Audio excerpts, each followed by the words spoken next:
Howdy, y'all. Welcome to the Rainbow Crossing, another episode with y'all. I am Julio Guzman, and you are? Daniel. How are you, Julio? Doing good, Daniel. Here we are on our third episode. Here we are again. You know, it's been a week. It has. I've been going nonstop. Yeah. We just did a lot of yard work this morning and last night. And I don't know how you feel, and obviously it's one of our age difference things, but my back hurts so much today. It's been worse than this, but pulling weeds last night, so obviously a lot of bending over. And it's not like I don't go to the gym. I'm feeling it today, and I needed a nap before this. Yeah, I also napped before this. Could have been a little longer nap. I feel like I've been working out, coaching, working on yard work, and then since June, I was DJing every other weekend. So it really hasn't felt like I've had a weekend off. Yeah. So I'm running low on energy, but... And you're about to head out of town for a little bit, too. About to head out of town. Got to go help my mom with a job for the weekend. So the work doesn't stop. No, you stay busy, but that's also the people who are successful in life, the people who have all the things going on. Yep. That's what I'm telling myself. I would like to see it reflect, but it takes time. It does take time. As someone who's been there and done that and done the things that you're talking about and stayed up until 1 a.m., 2 a.m. working on projects and not getting paid much for them, and you just keep on plowing through, and eventually... Thinking bigger picture. Yeah, exactly. It's easy to get bogged down in the details of the day-to-day minutia because there's so much going on. And then we're inundated with so many things and beyond our life. I mean, you've got enough in your life. I've got enough in my life. But in the greater world, in the bigger gay community, there are so many things going on. Yeah. And in this past week or two, since we filmed our last podcast, so many things have happened. News, politics, the gays. Oh my gosh. It just keeps going. Yeah. And we definitely want to do a more politically minded podcast to reflect some of the recent things that have been happening and just to express our own opinions. But we'll put that aside for the meantime. But the gay news, that's been within the last week or so. By the time this airs, it'll have been almost 2 weeks. And you and I talked about whether or not we should even bring this up. Yeah. It's a very touchy subject. It is a very touchy subject. But, the more I thought about it, because initially I was very against talking about this topic.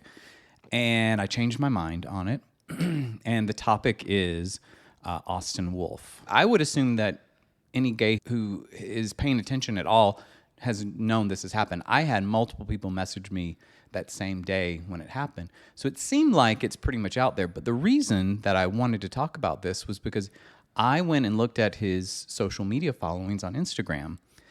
I looked at it as soon as this news happened, and he was at 778,000 followers.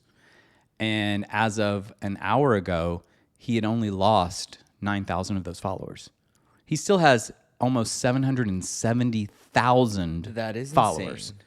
How is that possible? For those of the people that don't know who Austin Wolf is, Let's talk about that. You should definitely describe who he is and what the story is. Sure. So I have known Austin Wolf for about 15 years. I knew him as Justin before he got into the adult business. I met him at a winter party in Miami. Met him through a mutual friend. I was there with a group of Austinites, and he hit it off with one of our friends, and so we saw him a bit throughout the weekend. For those who don't know, Austinites are what people from Austin are called, Right. not his groupie. Right. Yeah. So I've known Austin for a long time. He's originally from Dallas, and so he knew a lot of people from this area. He moved to New York, and he was doing a couple of odd jobs here and there. I saw him in New York when I was visiting through, again, the same mutual friend. I was there with my then partner at Thanksgiving, and Justin a.k.a. Austin, was invited to the Thanksgiving dinner. And he showed up with his longtime boyfriend, partner, their third. They had introduced a third into their relationship. And let me make sure I'm clear on this. Like, I don't care if you have 3 partners, 4 partners. Do whatever you want to do that works for you. Not for me. It's not for me. But to those, if it works, which it rarely does, FYI, peeps. It seems like there's always a shelf life to more Any than one connection that adds one extra person. So fast forward a couple of years, and I don't think we've talked about this on the podcast yet, about my work history. I also debated on whether or not to even bring this up, but I worked as the director of marketing for an adult toy company And you were with this company for how long? for almost a decade. A decade. Yeah. That's a long time. It is a long time. And so because of that position, I met and interacted with and became friends with a lot of people who are in the adult business. And one of my early interactions was Justin, who was now Austin Wolf. They used to do an annual thing in Phoenix every year on both the gay and the straight side. So a lot of studios were there, a lot of performers were there. And it surprised me to see him there. In my personal life, I don't really follow adult actors. So other than a couple of classics from when I was younger, I really at the time didn't know who anybody was. Yeah. So it surprised me to see him there. Of course, we immediately started talking, and I told him what my role was. And he very much wanted to get a toy based on his anatomy. Yeah. Which we were very selective with.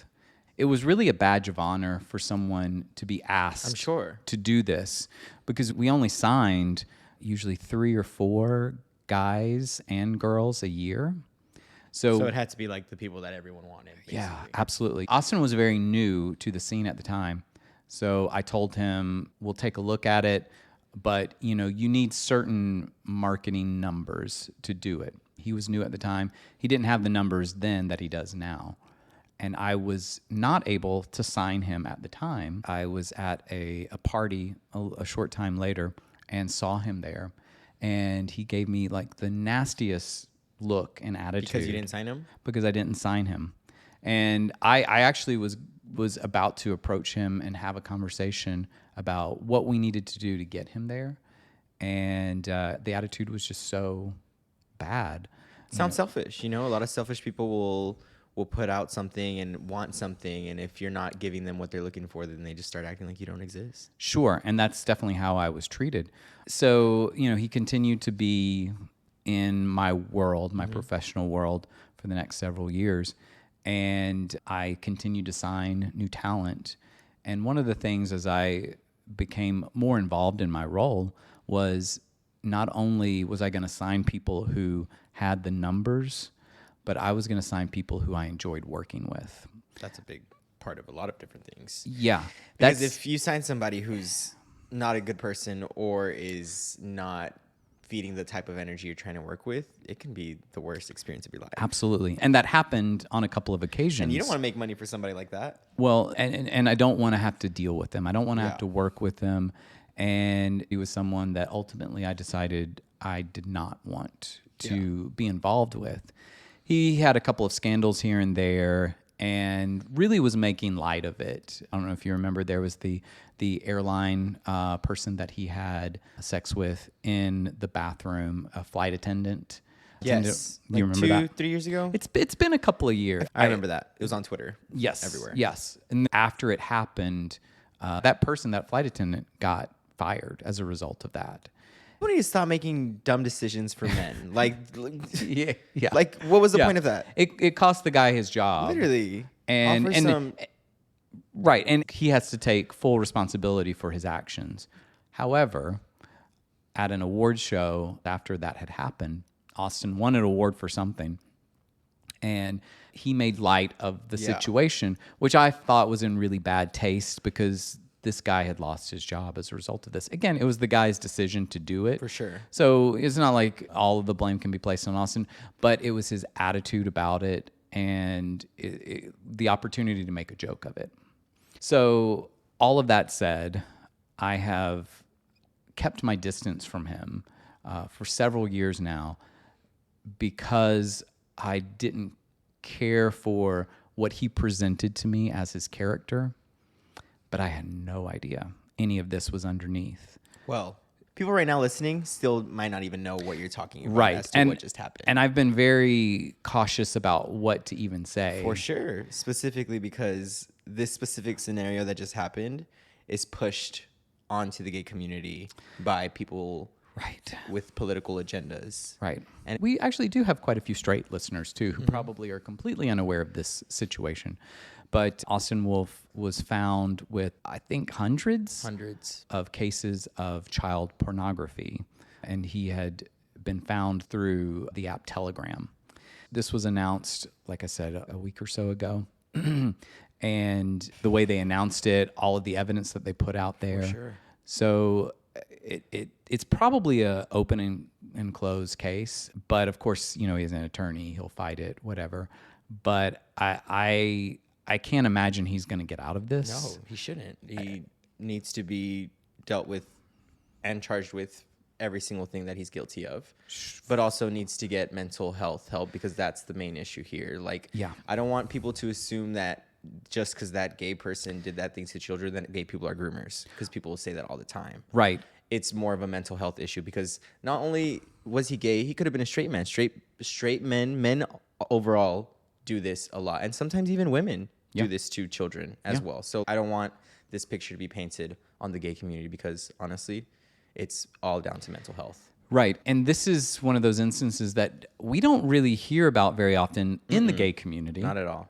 We certainly hear about it on the straight side of things much more often. And unfortunately, it can be in a religious aspect. We hear about that quite a bit. Yep. But this isn't something that happens a lot in the gay community. But I'm sure right-wing pundits have taken this, ran with it. See, told you these guys are right now, groomers. everything that's going on, there's so much going on with politics and in the news that I haven't seen it been covered that way. Thank God. Yeah. Because that's the last thing we need is more negativity towards the LGBTQ community. Right. So I'm thankful that hasn't happened.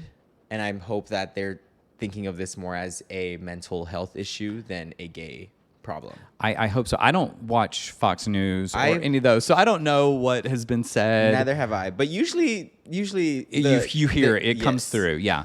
Maybe The it's sources of media, they'll find you and they'll show you everything that's Yeah. being pushed out. Maybe it's one of those things that they don't even want to touch. I mean, there wasn't a lot of description in the news article, the press release that was put out about this, but the couple of details, and I won't go into it here, the couple of details that they did mention were just terrible. The kind of things that you, like you said, no mentally sane person would want to see. And another topic that might go hand in hand to this would possibly be like an age gap difference between dating. Yeah, it happens a lot in the gay community, and the Austin Wolf situation. Even before this all came out, he often showed adult stuff with him and a much younger looking, like they were 18 or older, but they looked very, very young. Yeah. What you're talking about here is just an age gap in dating, Yeah. which could be an 18-year-old dating a 35-year-old, something like that. And it's often prevalent in, I would say, the gay community, but just It's become men more in mainstream general. now. For example, my siblings, my sisters that have a husband and have kids, the men are at least 10 years older than my sisters. And that all comes from a place of like, sometimes people just mature faster. Sometimes people are just on a different wavelength of consciousness at an age of 20 that they would be than the normal 20-year-old. Yeah. And I feel like my family has had to grow very quickly while we were young. So, for example, I do talk to mostly people 30 and above. I don't really mesh well with people in my 20s, specifically because a lot of people in their 20s want to go party and do specific things that I'm not really into much nowadays. I'll still go have fun, but I'm more of a chill. I'd rather be indoors, go on a one-on-one adventure, hike, something more intimate and actually meaningful than like, where are we going and how are we getting lit? Yeah. And don't get me wrong, even 30-year-olds here in Austin are still in that wavelength of partying nonstop, which is why I'm still single. Some 40-something gays that I know are still on that wavelength as Gays well. just love to be young. Yeah. Yeah. To each their own, whatever makes you happy as long as you're not hurting anybody. Correct. It all just has to do with how you connect. Like, Right. you like younger men. I have been accused of that.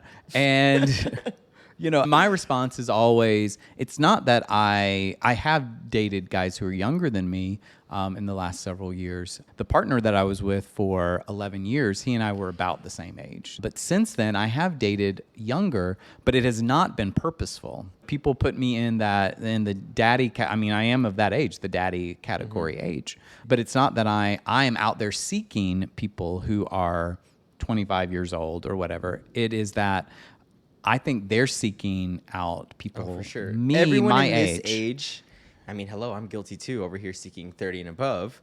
But that more comes from a place of where, like, I know the type of people I want to be hanging out with. And at the age of 20, people are still figuring out a lot of things and experiencing different scenarios in life that are shaping them to grow up and to be an adult. I'm still experiencing that. I'm growing even more every freaking year.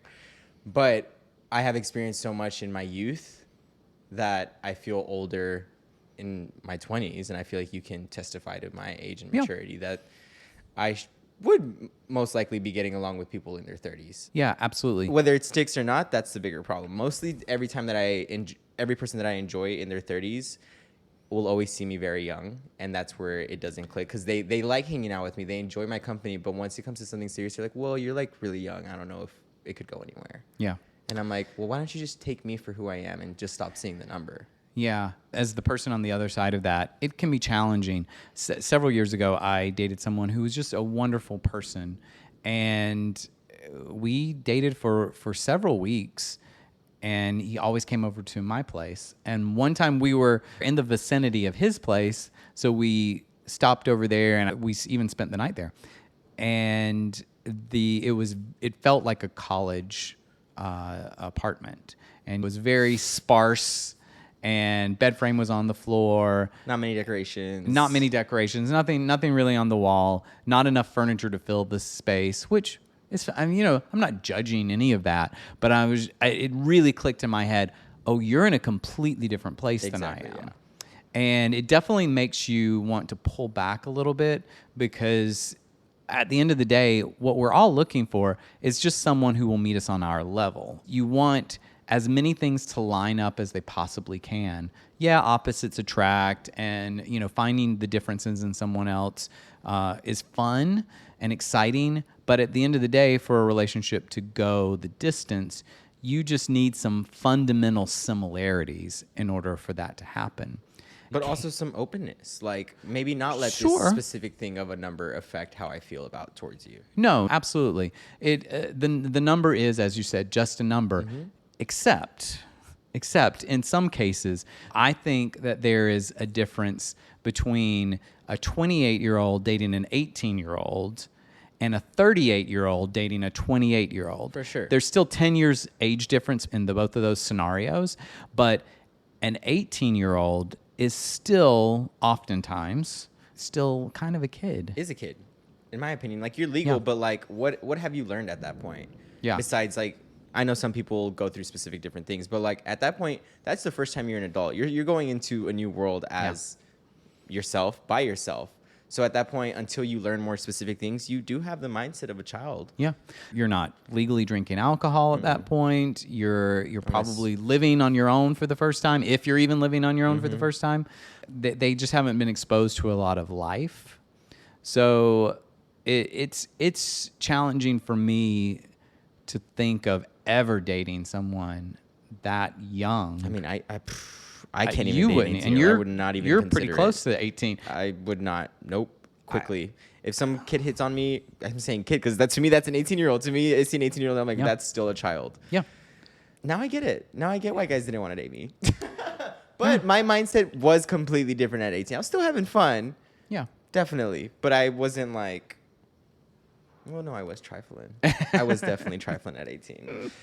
Let me think about, like, I think 21 is where I started to simmer down a little bit. Well, I was going to say, that was the right time. I met you at 20, and then COVID hit. I think COVID accelerated some aging for a lot of Yeah. people, and I think it did for you, for all of us.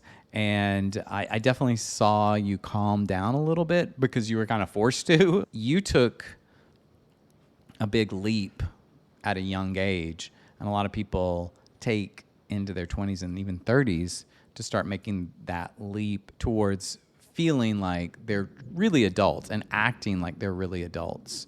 And I know I didn't feel like a true adult until I was in my mid 30s. So I have a hard time seeing a lot of younger people as true adults. I have dated younger than me, but it takes a very special kind of person to make that connection with. And I haven't dated at all in the last year. And I would love to meet someone who's in their 30s or 40s, who has a good job, who takes care of themselves, who, meets all of the criteria that I would be looking for with anybody. But that's been really my big problem is when I've been single and dating, is that I haven't found someone in their 30s or 40s who is all of these things and who is interested in me. I feel like they're either interested in someone younger, or they're interested in someone who's really muscular, jacked, and I'm not falling into either of those categories. That's why to me, age is just a number. Once you're at that legal age, 18, I would never go that low. But for me personally, I would date a 26-year-old and above. I mean, the most serious person I dated after my first relationship lasted like 2-3 months. Yeah. But even then, at that point, he was living in Houston, and I wasn't stable enough to provide as much as he was providing. I could give in other aspects, but I felt like I wasn't delivering the way I needed to as a partner or as someone that I was interested in, so I had to stop it. Yeah. I just couldn't do it. Great person, and still is such a sweet guy. And we're cool, but I know that was the first time where I was like, okay, let me see if I do have what it takes to like be a partner with somebody. Granted it was in Houston, so that did add more effect to it. Right now, I make enough to live a good life, treat myself here and there, and be happy. Yeah. A relationship will take a lot from you, and if you can't give or find a balance of happy medium of like, here are the things I can provide, let's meet in the middle and try to work it out in a certain way, because it's going to be 60-40 sometimes. Then it's going to flip the other way. It just really depends. Absolutely. But I think you hit the nail on the head when you were talking about how can I contribute equally. And again, it's not a 50-50 sort of situation, because you're going to be at 90 one day and he's going to be at 10 and vice versa.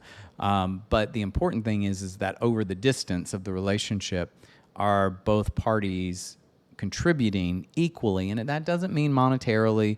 It doesn't even necessarily mean we're doing the same amount of chores around the house. It's however you define it. It's raining, y'all. It's hurricane season. This came out of nowhere, so I wish it was raining men. That would be nice. Instead of what it's doing. Specifically 26 and older, under 50, for me at least, and has a great heart. Yeah. Those kind of men, let them out. Kind, giving. Well, most of those are taken and married and probably happily, because that's we don't see those. That's the thing. Like, they exist. There's gay couples out there. I don't see them. They're not at the bars. They're at home or traveling or with their family. I don't see these relationships, but I know they exist, and I know they're out there. You just don't see them because they are living that piece. That is exactly what I've always wanted. I'm 49 now, and a big part of me is just kind of accepted, like, maybe I am just going to be single. That's something that 5-10 years ago just broke my heart, the idea that I was just going to be, alone. And obviously I have wonderful people in my life, so it's not like I'm truly alone, but we're raised in a society that just values having a partner to such a degree, it becomes a real challenge. And I'm sure it's the same in the straight community, although I'm not sure to the same degree, that once you reach a certain age, if you're looking for someone within your age range, Feels like time is ticking. It definitely feels that way. And it feels like once you hit your 40s, that all of the good prospects are already gone, because I feel like people in general, but particularly gay guys, really start coupling up and get serious about dating in their late 20s. So 27, 28, I feel like is that optimal time when people start connecting. And they're usually together for a good period of time. Sometimes there's a breakup after several years, and I've seen that recently with a lot of friends in that age range. And then you're left at about 40, single again, and where do you turn? It's been a challenge because like I said, I haven't dated in the last year at all. And then I was in a relationship for 2.5 years before that. So it's been almost 4 years since I dated. And I was very much, I don't want to do this. It's so much effort for what always, in my case, has always ended in heartbreak. So why would I put myself through that again? And obviously, once you start healing a little bit, you start thinking, well, maybe they're out there. So I have thought maybe I'll download Tinder again and see. I used to be so dramatic when it came to like thinking that I'm going to be alone forever, because being single for 7 years, it does feel that way. And now I'm less upset about it. And I know that if I were to be alone in the future, I'm going to be finding my own family and my own crowd and whatever. And I won't actually be alone, because I'll be content with who I am and hopefully creating the people around me that just want to give the energy that I'm looking for. Yeah. I think my biggest problem is I just want to experience love. I want to experience a relationship. I want to be with someone in a city, eventually live with them, and see if I'm capable of being the person that I know that I can be, and hopefully grow into having a family. Because at the end of the day, I do want to get married, have kids, Yeah. have my own little family. Yeah. But if that doesn't happen, you can still figure it out in a different way. This is kind of a family. Right, absolutely. And the gay community obviously is famous for creating their own families out of necessity a lot of the time. But I have found so much joy in friendships over the years, and close friendships that have evolved into familial brothers, sons, much younger brothers. Brother. Okay. And it's not the same as a romantic love. Sometimes it's better. Yeah, sometimes it's better because you just don't have to like deal with all the jealousy of some scenarios, I guess. Some frustrations of lack of pleasing or... Right. Sexual incompatibility. Just snoring at night. That's I haven't experienced that. so much. There's so much that I haven't experienced that I haven't even thought about, that you probably think differently about, like in a relationship. I'm like, I haven't even thought about snoring. I'm like, what if I do date someone and they snore so much? I mean, I can sleep through anything. If I know what's going on, I can sleep through it. Yeah. But I say that now. I don't know if I could sleep through it for 2 months, 3 months, keep going. Like, what are we doing about this? Every night. Yeah. Yeah. When my last relationship ended, it took several weeks, because once you become accustomed to another body next to you, there's a comfort that comes with that oftentimes, especially when they're... I wouldn't know. Well, I'm joking. Keep going. there's a comfort that can come from that when you consider them to be your person. And that's how I feel about my body pillow. Yeah. And after the breakup happened, it really took me a long time to adjust to sleeping alone again. I value my sleep so much because I have a hard time staying asleep through the night. When you don't get sleep, oh my God, I can just tell your energy's so cranky. I'm just like, you didn't get enough sleep, did you? And then your face says it all. I'm not sure that that's ever happened. Next time, I'll take a picture of you. You're just more easily triggered. Can't really think of an example of that as ever having happened, but no, it is true. I feel like everybody's that way. Like, if you only get a certain amount of sleep, I think I get more like, instead of like explosive. Yeah, I'm more like, you're barely gonna get any emotion from me. You turn inward. Yeah, you go outward. Yeah, I think we both have the same amount of anger, but yeah, you funnel yours in and I funnel mine out. Mm-hmm. Yeah, it's just a big dark black circle and everything just goes in. And if you get something, you should probably be worried. Yeah. But if you don't get anything, then I got it under control. Yeah, I've gotten it a couple of times. Mm-hmm. A lot of people have. Yeah. Yep. Oopsie. Yeah. Oops. If I ever hurt y'all. No. We all have those moments. We do. And relationships, being in them, not being in them, wanting them are big triggers for these things. For sure. For example, the other day, a friend of ours mentioned that he's been single for 10 years. And to me, he has been single for 10 years. But there was some scenarios where he was talking to people for a couple of months. Sure. And me actually being single for 7 years and maybe dating someone for max 2 months, maybe 3 months, I was like a little offended, and that kind of triggered me out of nowhere. I was like, oops, here I Yeah. am popping off on somebody. I was. You've been single for 10 years? That was my reaction, basically. Right. I could see where both of you were coming from. And obviously the other person didn't intend any harm by it. But it is really challenging when you have been single, when your heart just kind of yearns for love and you want to love someone I know so the much. the love that I have to offer, Yeah. and the kind of love I give to people. It can be a little too much for some, but I'm an all-in kind of guy. Like you're gonna know what I'm feeling. You're gonna know what I'm doing. I'm gonna be doing kind things for you just because. Yeah. But it sometimes scares people away, being that forward and being that lovey. Yeah.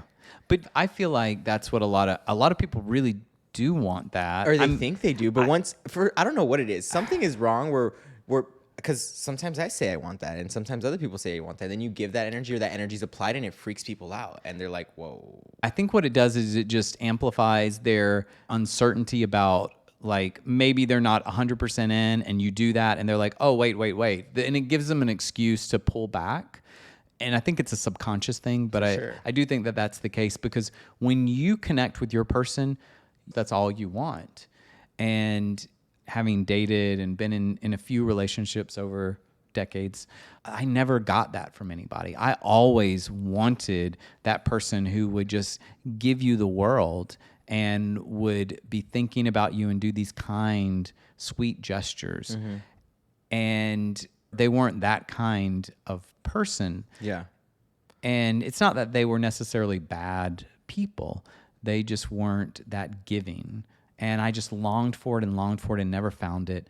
And what I found after I got out of that long relationship that I was in 2012, that I became that person that I was always looking for someone else to be for me. That definitely helped me find a peace in my romantic life. I'm not going to find that person for me, but wow, I can be someone amazing for somebody else. And I think I've checked that box on sure. a time or two. And I think I've made a difference in A lot of people's lives, in my opinion. Thank you. The romantic stuff in that regard is just so tricky. It is. I mean, I'm guilty of self-sabotaging at times, especially like last year. Or no, when I was 23, I met this guy who's a really good friend of mine at this point. I loved him, and he loved me, and lives in a different state, so it never worked out. And actually is only a couple years older than me. At first, he wanted to date me, and I couldn't believe him. I just there was just nothing that made me believe that this person wanted to be with me in regards to liking me, or the emotional love that he was giving me. It didn't click until we got into an argument, and us arguing and me seeing him get heated and about us that's when I realized, oh, he does care about me. It's kind of sad that's when it made me feel like, oh, he actually does love me. Like, not all the lovey things that he was doing for me. It was something dark that made me think like, oh, wow, I actually care about him, which is kind of crazy that that's how some people's brains work, that you have to go through something challenging or difficult to actually realize that that person is a really good person and is wanting good, loving things for you. I would guess that comes from a place from your subconscious where your dad was not a part of your life. And I don't want to psychoanalyze you here or anything. I mean, but I psychoanalyze myself all the time. Like, I already know all these things. I already came to the conclusion, like, that's a problem. I don't think that way anymore now. Yeah. Now I see the green flags. Now I do see everything. And I've apologized to him multiple times that I hate that I let it get to that point for me to realize that you actually truly care about me, you know? Well, so now I do see green flags when someone is showing good interest in me. I'm like, okay, this is the kind of energy that he was showing. That's a good sign. I don't need for it to get escalated for me to know that this person cares for me. Which is great. That's an understanding of yourself and relationships. And because I've seen you not seeing red flags in certain men and giving them more chances than you should have. And these were guys who were older than you and should have known better than and how to treat you. I feel like this is very prominent in the gay community where you give a little and then you take back and then you give a little and you take it back. Yeah. And it's very much a, oh, I want your interest on my terms only. And that's not, you can't build a relationship off of that. Maybe it was just a physical thing. Maybe it was a, I don't know what I want. But It's usually that they don't know what they want.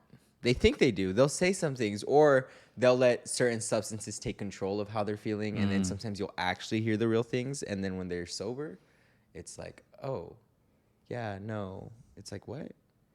Do you like me or do you not like me? It was just a lot of toxic energy. Guys would tell me sweet things that I would love to hear, especially after hearing like the scenario that I talked about. Once that person was telling me all these nice things and I actually could tell that they were deeply. Now I went to a mind shift of now when guys are telling me nice things, I'm like, oh, they like me. But now after that point, I started thinking even more. It's like, I will not believe those things until your actions prove what you're saying as Right. well. And it takes both of those things. I want you to say these things, but also pull up for those things that you're saying. And that's rare because a lot of men just love to talk. yeah, you know, believe people when they show you who they are, not when they tell you who they are. Believe people when they show you who they are. And it's really hard because you hear words, and when you're enamored with them, you're more likely to believe, oh, they said that, they must mean it. But then their actions show you something else. And it's the actions. That's been the root of most of the things not working out for me. Like any connection that I've had, I do something to where it kind of rubs off on them the wrong way, where it's like they'll say something and I'm just going to hold you to it. If you say something, I'm going to follow up or ask you a different question or whatever it is. If what you're saying isn't following through with your actions, I'm going to confront you about it. Yeah. And a lot of guys can't handle the confrontation. So I'm like, don't say it at all then. Don't say something you're going to not follow through with. Is Right. my biggest concern, because then you aren't following through and I'm going to talk to you about it and now you're getting offended and thinking that this is weird, but it's like you didn't have to hang out with me. You didn't have to say you enjoyed my company. Let's do this again, blah, blah, blah. You could say I'm just not your type. Moving on. Sure. Perfect. But guys will tiptoe through these specific things, and it's just be direct. Be direct with that specific person about whatever you're going through. You're going to save them way more feelings and way more time. You and I handle the situations differently, but I'm very much a believer in I'm going to hold you to what you're saying. Yeah. If you're going to say something, follow through. I am very hesitant to make any promises unless I know for sure I'm going to follow through. If I have ever said I'm going to do something, if I'm going to be there, I will be there 100% of the time. If I'm committing as well, I'm there. Sometimes I'm like, oh, I'm tired, I'm drained, but I still go to that specific thing that I committed to. We show up, our actions match our words, and we're still single. And we're still single. I mean, I think I know why I'm single. I'm too forward. I'm too forward, and sometimes guys don't like having a mirror in front of them. Me, I love when people tell me what I'm doing wrong. I love when people show me my demons, because sometimes I don't see them. And then when I'm aware of them, I'll work on them. It doesn't happen overnight. Like you gotta work on these things to get better. But once you hold that mirror in someone else's face, oof, they get scared. It's hard, especially like when you're really interested in someone and you want to be seen in the best light possible. For sure. And when someone says, hey, this is something I've noticed, it's really easy to go on the defensive and to dismiss that person outright. But a good relationship is always going to challenge you to be the best version of yourself. And if you're not looking to improve yourself, then you probably need to spend more time alone and being single anyway. Definitely. So they're ultimately not going to be the right person for you. Correct. If that's the case.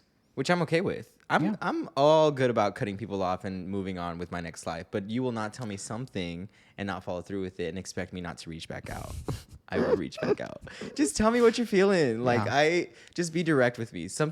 I feel like people aren't direct enough, in my opinion. Like, right. I mean, especially in the age that we are in now, where I got no time to waste. Well, who are you telling? Yeah. In this digital age that we're in, sending texts and communicating through DMs and whatever, I think it has caused us to have a bit of a problem directly communicating certain sure. things with people. And I'm not a very confrontational person, as we've talked about in the past anyway. So it can be hard for me to do exactly what you're saying. I never want to hurt anybody's feelings. So, you know, if I'm not interested in someone, it's really hard for me to just say, hey, I don't think we're the right fit, whatever. This is a simple thing for me in several different scenarios, whether it's a relationship, whether it's a friendship. Like I want friends to like say something and pull through with it as well. Like sometimes people struggle to even do that with your friends. Like Yeah. I could be meeting a guy and then they're like, oh, like let's just be friends, let's hang out. But you're also not making the moves to, like, you're saying that and then I'm like, hey, when are you free? Oh, I'm really busy. Oh, I'm this and that. Like, okay.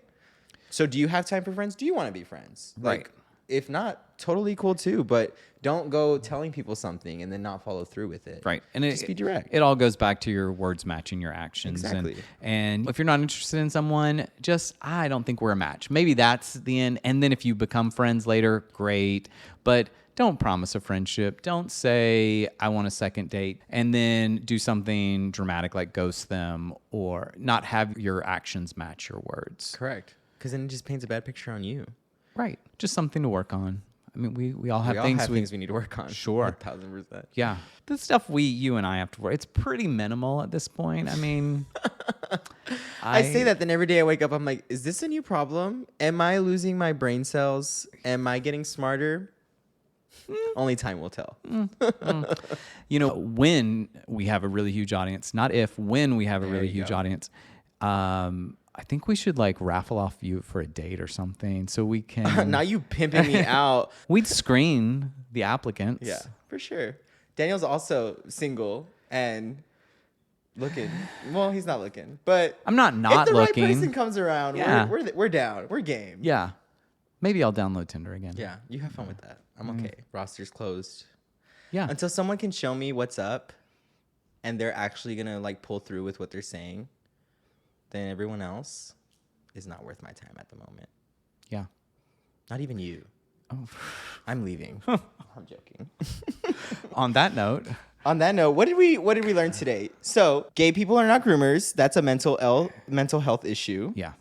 Number 2, age doesn't matter. You just got to know what you're looking for and you have to commit to it and go with it in an open mind. Yeah. Obviously, everything has to be legal because we're not supporting anything else. Number 3, if you are not a great communicator, work on it Right. in any way you can. Right. The best people, their actions match their words. And reflect on yourself, reflect on your problems. Maybe try opening your eyes to the other person's perspective, Oof. which is the hardest part to do. Yeah, let's not start. That's something I could talk about for a whole other hour. Yeah, well, there'll be time. Yeah. But thank y'all. Thank you. Hasta luego. Bye.